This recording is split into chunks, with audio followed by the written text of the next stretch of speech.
Il préfère rester anonyme, mais nous ouvre volontiers les portes de son logement. Un appentis de 11 mètres carrés occupé depuis 20 ans. Voici la cuisine et ses agréments. Les fuites d'eau, quand il pleut bien, regardez, c'est moisi, pourri, gondolé. Mon sel qui est sur le chauffage pour éviter qu'il prenne trop l'humidité, sinon je ne peux pas m'en servir. Côté chambre à coucher, le strict minimum, WC, douche et du ruban adhésif pour éviter les intrus. Il y avait des insectes qui tombaient de partout pendant des années, des années, des années. Un taudis à 278 € par mois, occupé dans un premier temps par commodité.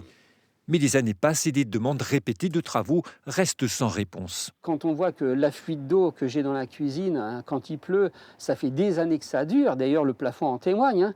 Ça fait des années que ça dure, qu'il n'y a eu rien de fait, alors que je l'ai signalé bien des fois. Un sentiment d'abandon et des mauvaises nouvelles qui s'accumulent. L'ancien chauffeur routier perd son emploi et se retrouve avec les minima sociaux, 500 € par mois. Sa propriétaire lui demande de quitter les lieux ou d'accepter une augmentation de loyer.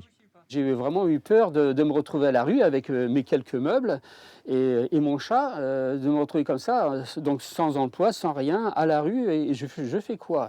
Xavier se tourne alors vers la mairie pour un logement social, mais la cité balnéaire croule sous les demandes.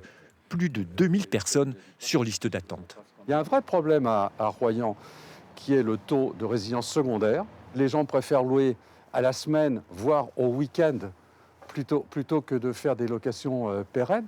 C'est tout ça que nous devons orchestrer, et ce n'est pas simple. Le logement de Xavier vient d'être déclaré insalubre à titre irrémédiable. Ses propriétaires ont 2 mois pour lui trouver une nouvelle location. Ils devront s'acquitter des 3 premiers loyers.